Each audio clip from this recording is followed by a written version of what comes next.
So this is the story of a manager of a restaurant in America. Let's call him Jerry. So Jerry is always in a good mood and always has something positive to say. When someone would ask him how he was doing, he would always reply, "If I were any better, I would be twins."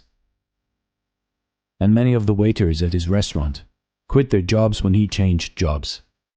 They would follow him around from restaurant to restaurant. The reason the waiters followed Jerry was because of his attitude. He was a natural motivator. If an employee was having a bad day, Jerry was always there, telling the employee how to look on the positive side of the situation. Seeing his style really made me curious. So one day I went up to Jerry and asked him, "I don't get it. No one can be a positive person all of the time. How do you do it?"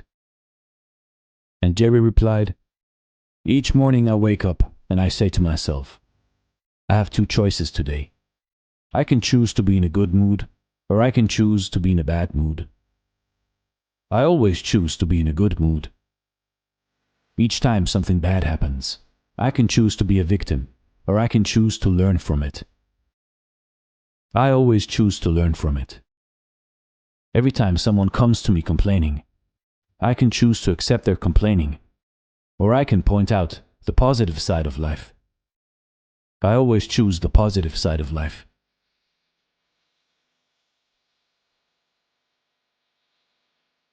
"But it's not always that easy," I protested. "Yes, it is," Jerry said. "Life is all about choices. When you cut away all the junk, every situation is a choice. You choose how you react to situations. You choose how people will affect your mood. You choose to be in a good mood or bad mood. It's your choice how to live your life." Several years later, I heard that Jerry accidentally did something you're never supposed to do in the restaurant business in New York. He left the back door of his restaurant open one morning and was robbed by 3 armed men. While trying to open the safe, his hand, shaking from nervousness, slipped off the combination.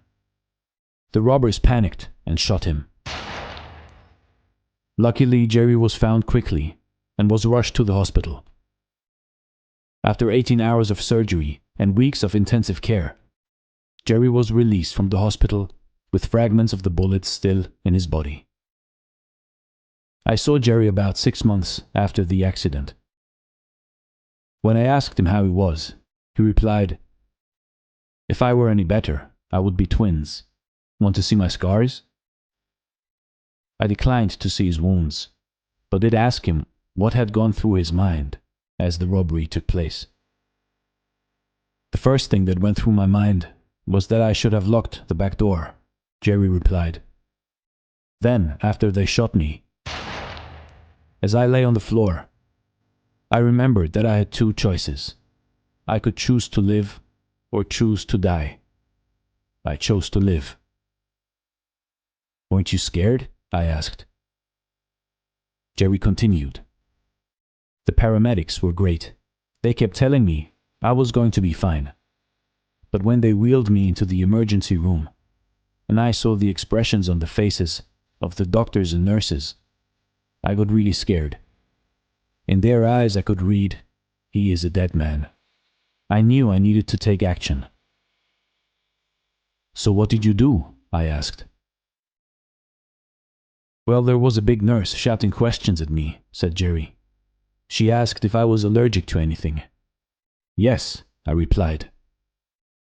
The doctors and nurses stopped working as they waited for my reply. I took a deep breath and yelled, 'Bullets!'